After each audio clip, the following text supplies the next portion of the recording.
경상도에 있는 한 버스 정류장. 여기 광고 촬영을 위해 한국을 방문한 외국인 여성이 주위를 두리번거리며 버스를 기다리고 있습니다.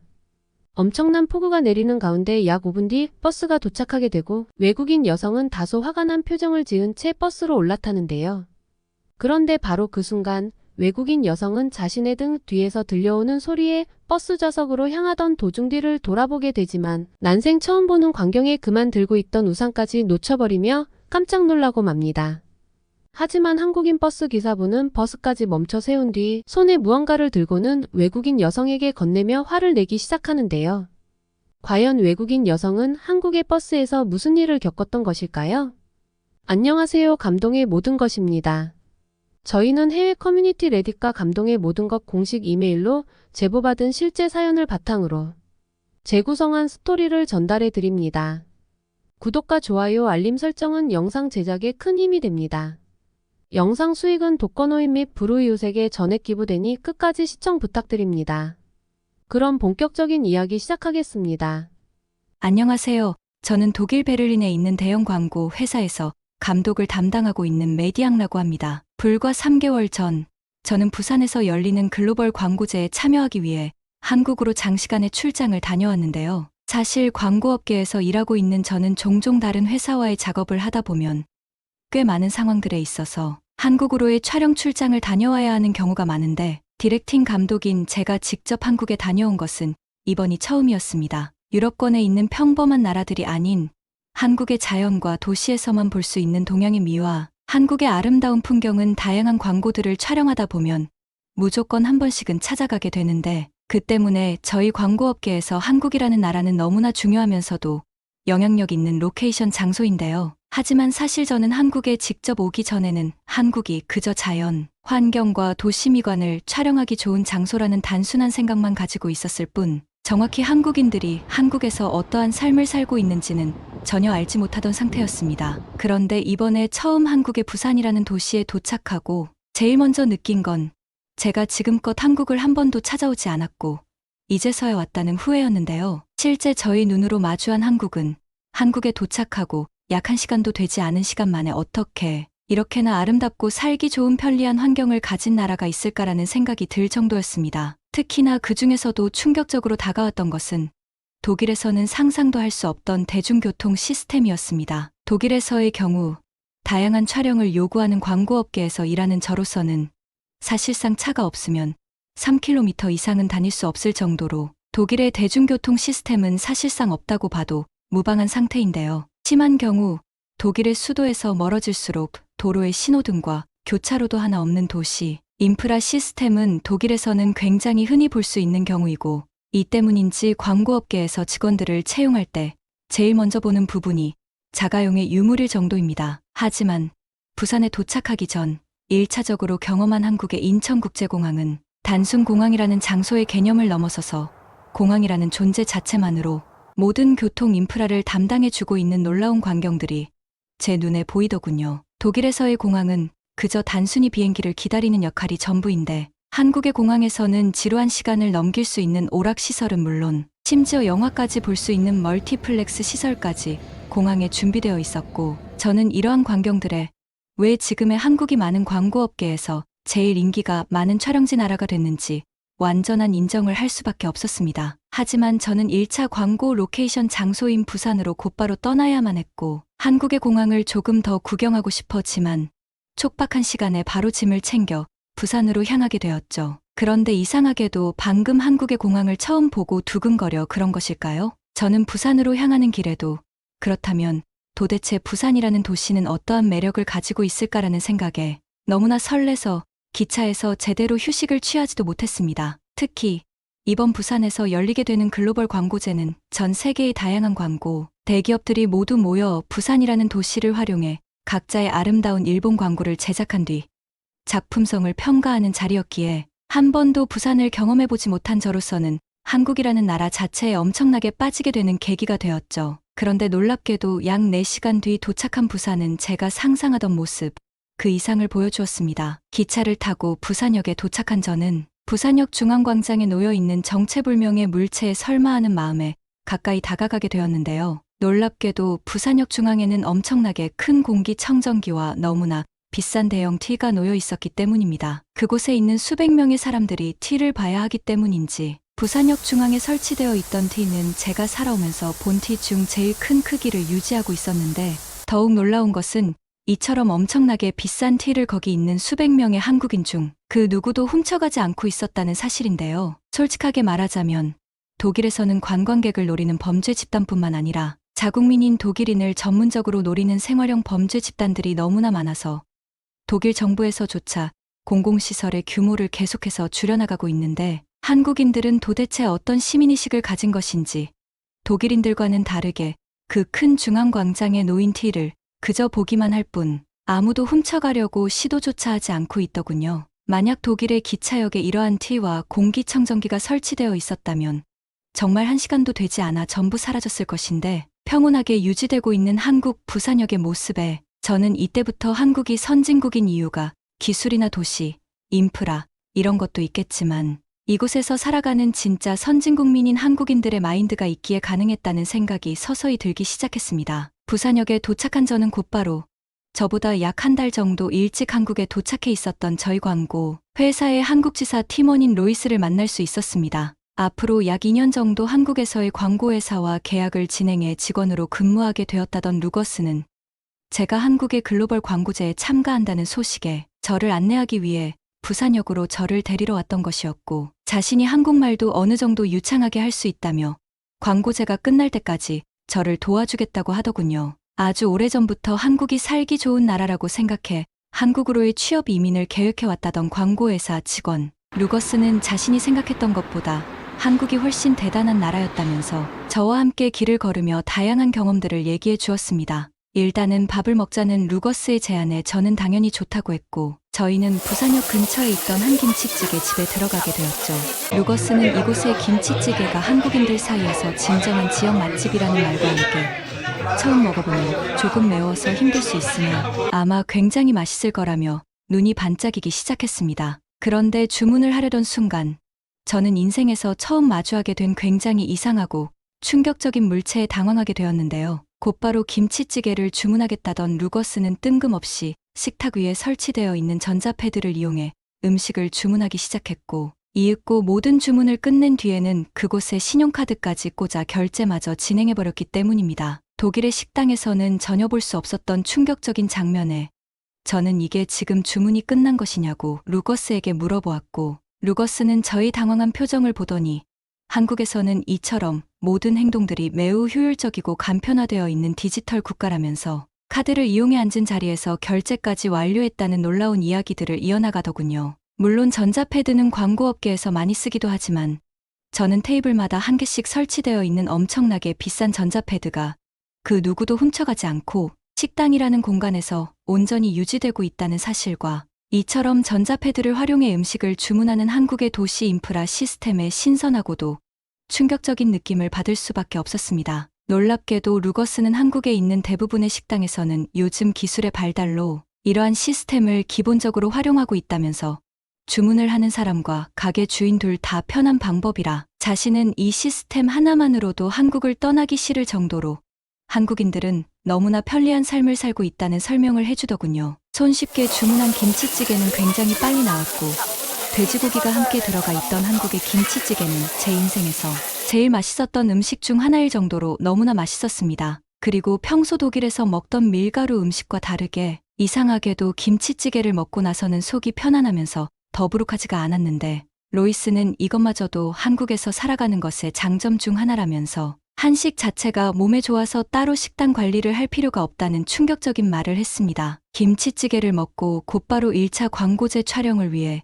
각종 촬영 장비를 챙긴 저와 루거스는 루거스의 가이드대로 제가 촬영을 하게 될 부산의 태종대라는 곳으로 곧바로 출발하게 되었습니다. 다큐멘터리 형식의 광고 촬영에 아름다운 자연 경관이 필요했던 저는 루거스의 조언으로 태종대를 처음 가본 것이었기에 기대를 정말 많이 하고 있었는데, 갑자기 하늘에서 엄청난 양의 비가 쏟아져 내리기 시작하더군요. 일부러 차를 빌리지 말고 한국의 대중교통을 이용해 태종대로 이동할 생각이었던 저와 루거스는 이미 버스 정거장에서 버스를 기다리고 있었기에 차를 빌리기에도 늦은 순간이었습니다. 루거스도 다소 당황한 표정을 보이며 차라리 이곳에서 비가 그치기를 기다렸다가 버스를 타고 이동하자는 제안을 해주었지만 시간이 촉박했던 저로서는 촬영 장비를 모두 들고 버스를 타는 방법밖에는 없었죠. 그렇게 약 10분을 비가 그치기를 기다렸지만 폭우는 멈출 기미가 보이지 않았고 때마침 저기 멀리서 버스가 보이기 시작했습니다. 그런데 촬영 장비를 챙겨 버스에 올라탄 저는 그만 처음 보는 광경에 너무 당황해서 할 말을 잃고 말았는데요. 그곳에는 옷을 넣을 수 있는 옷장 같은 것이 버스 앞쪽 창가 자리에 설치되어 있었고 심지어 기사님은 저희를 보시더니 알 수 없는 한국말을 하시면서 갑자기 버스를 멈춰 세우시고는 저와 루거스를 향해 다가오셨습니다. 저는 너무 당황한 마음에 어떻게 버스에 옷을 넣을 수 있는 사람, 키만한 서랍장이 있는 거냐며 당황하기 시작했지만 루거스는 지금의 상황이 익숙한 듯 잠시 기다려보라며 버스 기사 아저씨분의 말을 통역해 주기 시작했어요. 이윽고 기사님의 말을 들은 루거스는 깜짝 놀라는 표정을 짓더니 지금 기사님이 저와 루거스 그리고 비싼 카메라 촬영 장비들이 비에 젖어 있어서 위험해 보인다면서 서랍장 안에 있는 일회용 우비와 여분의 옷을 꺼내서 입어도 된다는 말을 했다면서 도저히 믿을 수 없는 설명을 이어나갔습니다. 버스에 올라타자마자 카드 결제가 되는 것부터 너무나 신기해서 당황했는데 얼굴도 모르는 외국인에게 무료로 깨끗한 일회용 우비를 나눠준다니 저로서는 정말 믿을 수 없는 상황의 연속이었지만 어째서인지 버스에 타고 계시던 한국인 어르신분들도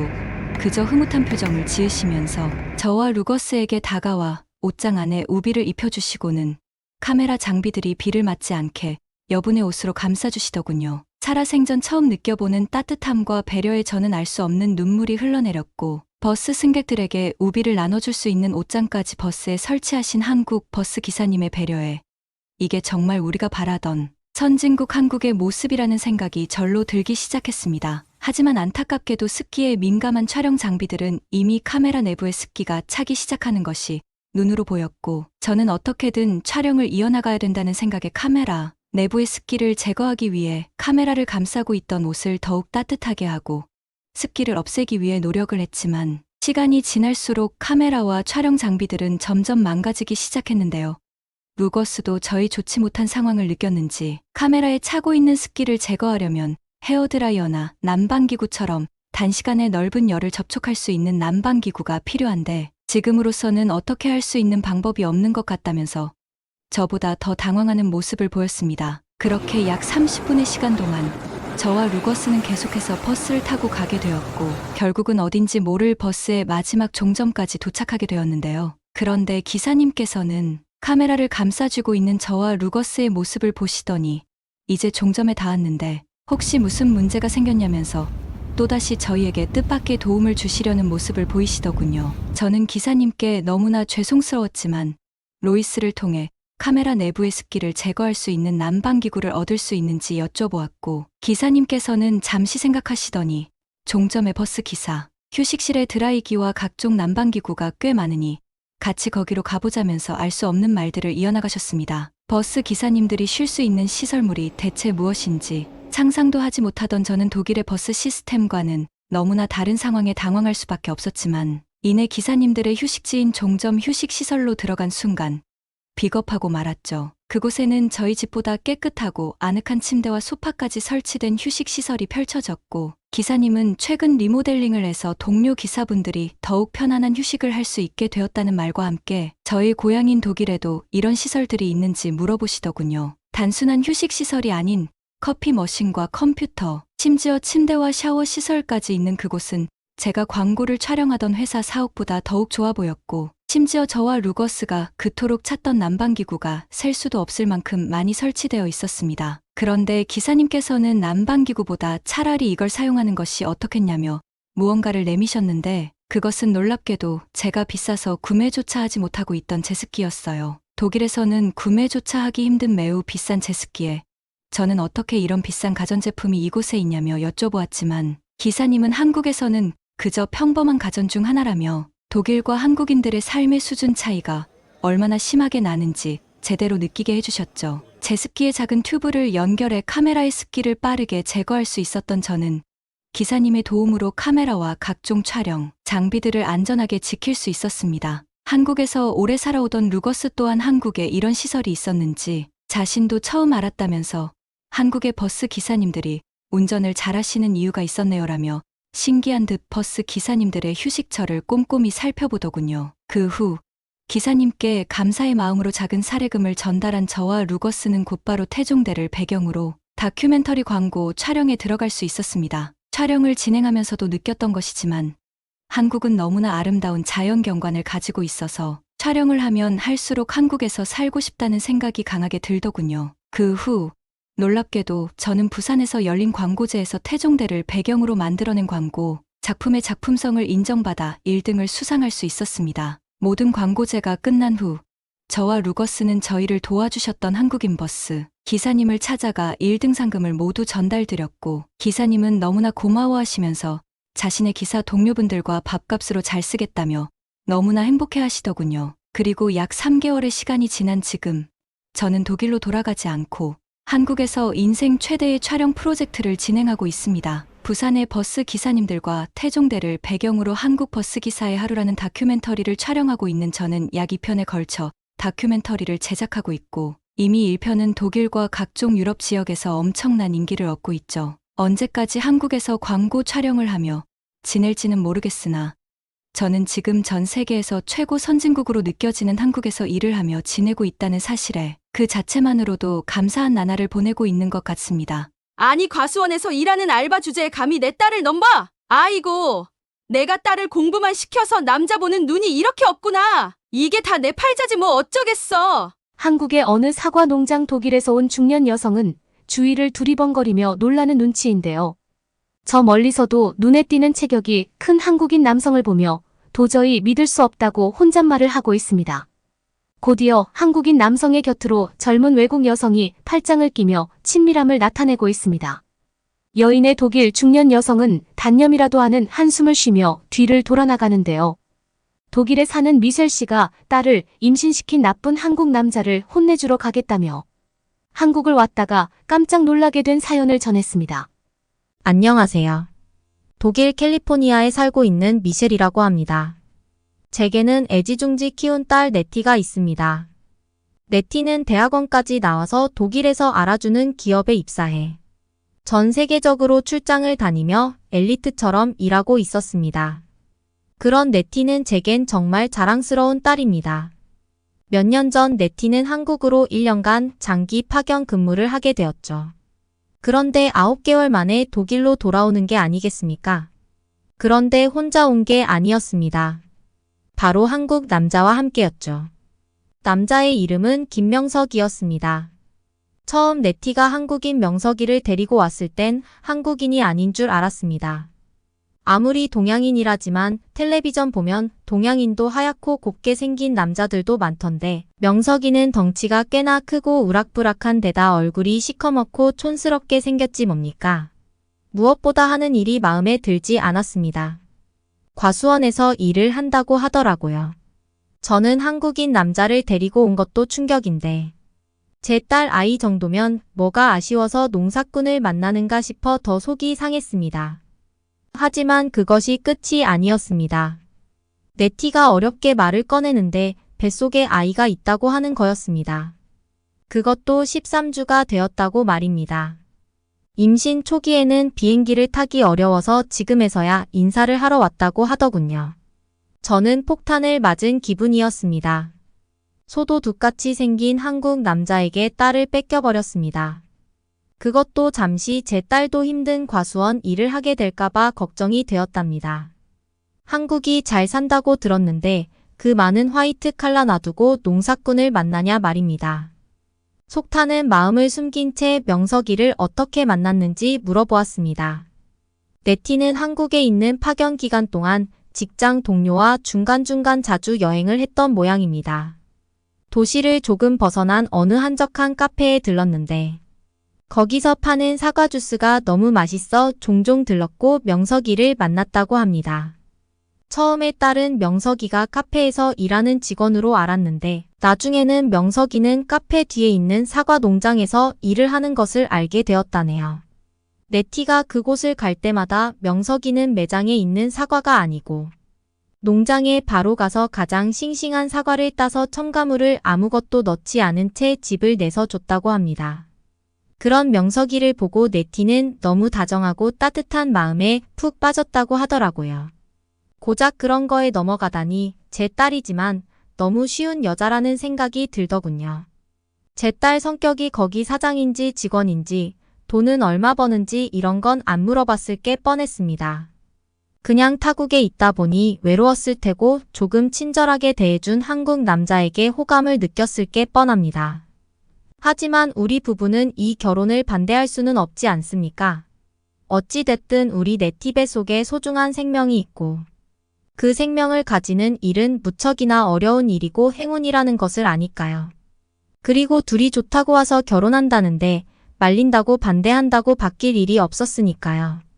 명석이는 갑작스러운 임신 소식을 전해서 자신이 정말 죄송하다고 무릎까지 꿇으며 끝까지 네티를 행복하게 책임질 것이라며 자신을 믿어달라고 했습니다.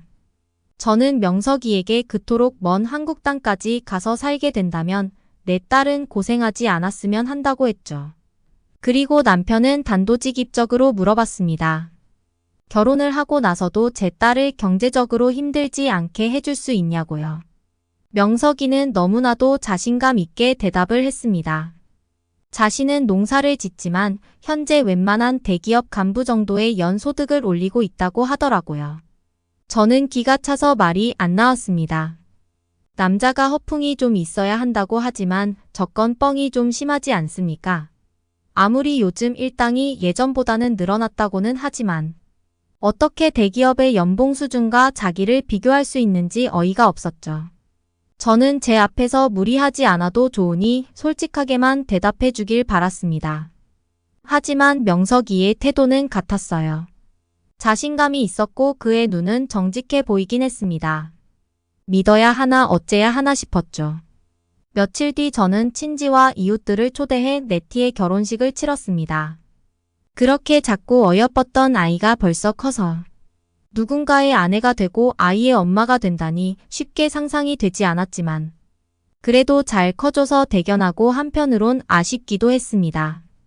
배부른 채 웨딩드레스를 입은 딸 모습에 조금 속상하기도 했고요. 그런 우리 부부를 뒤로 하고 네티는 명석이와 함께 한국으로 떠났답니다.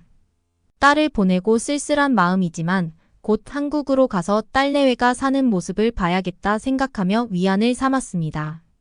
한 달 뒤 저는 남편과 함께 한국으로 출발했습니다. 딸 아이가 어떻게 사는지 궁금했으니까요. 한국 드라마로 이미 한국의 성장은 익히 알고 있었습니다.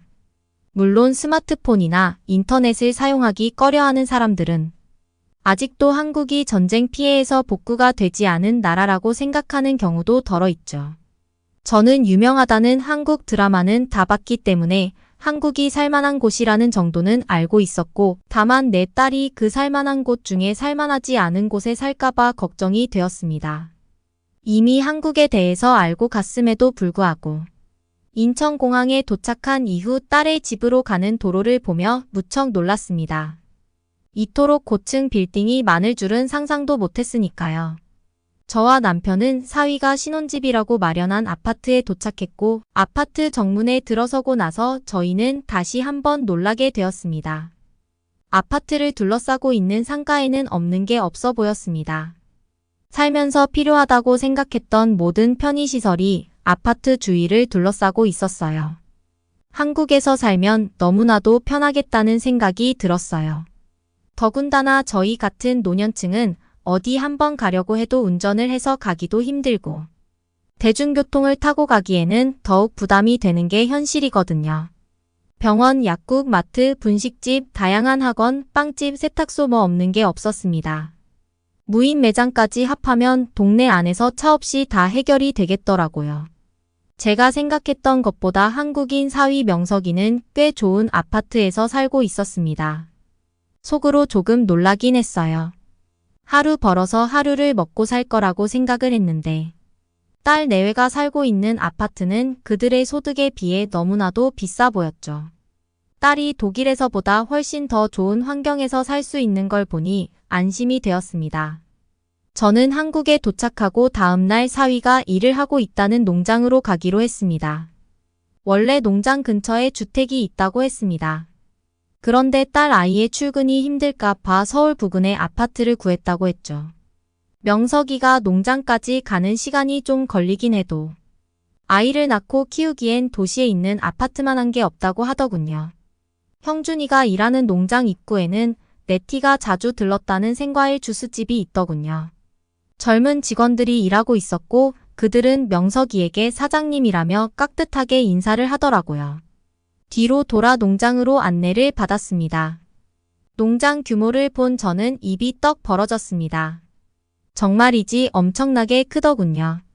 그곳에는 외국인 근로자를 포함해서 많은 일꾼이 사과를 따고 있었습니다. 여기서부터 저는 제가 명석이의 직업에 대해 오해를 하고 있었구나 하는 생각이 들었습니다. 명석이가 운영하는 과수원은 1만 평이 넘는 규모라고 했습니다. 그는 학교 다닐 때부터 아버지 농사일을 배워왔고 아버지가 연루해지면서 농장 경영에 대한 고민을 했다고 하더군요. 그리고 3대째 지켜온 농장을 쉽게 포기할 수 없어 직장을 정리했다고 했습니다. 다행히 농사를 하러 올 그 시기에 정성스레 길러온 12살 성목들이 많아서 쉽게 성공할 수 있었다고 합니다. 사람으로 치면 한창 왕성할 나이이기 때문에 앞으로 수확량이 점점 커질 거라고 하더라고요. 그래서 저에게 네티를 고생시키지 않을 자신이 있다고 한 거라며 명석이는 털털하게 웃더군요. 명석이는 과수원 일을 하면서도 과수원을 경영하고 있었던 겁니다. 성목을 가꾸고 키우고 과실을 따고 출하하고 창고에 보관해서 판매하는 것까지 말 그대로 제조와 유통을 함께 운영하는 기업의 수준이었습니다. 직원도 꽤 많고 물류 차량도 수십 대가 있었습니다. 저는 하루 동안 명석이가 일을 하는 모습을 지켜보게 되었는데요. 제가 생각했던 고되고 엉성하게 농사 짓는 모습을 전혀 찾아볼 수가 없었어요. 오히려 기계처럼 정확하고 최근 시공 기술을 이용하여 효율적으로 과일을 따고 출하하더군요. 스마트팜이 도입되면서 농장에서도 기술적으로 관리하는 부분이 늘었다고 합니다. 저는 미안했습니다. 그동안 명석이를 오해한 게 사실이었어요. 제 딸이 겨우 농사꾼과 결혼을 하는 게 아닌가 걱정을 하기도 했죠. 하지만 이 모든 생각들은 쓸모가 없는 걱정거리였습니다. 명석이의 농장 경영을 지켜보고 나서는 저는 안심하고 한국을 떠날 수가 있었어요. 오히려 웬만한 독일 남성보다 보수도 훨씬 좋으면서 자기 사업을 하는 명석이가 대단해 보였고 또 믿음이 갔습니다. 지금은 전혀 걱정을 안 하고 아무쪼록 손녀를 임신한 제 딸이 건강하게 출산하기만을 바랄 뿐입니다. 지금까지 독일에서 사연을 보내주신 미셸 씨의 이야기를 보셨는데요. 한국인 사위의 직업으로 생긴 오해가 직접 한국으로 오게 되면서 풀렸다고 하니 다행이라는 생각이 듭니다.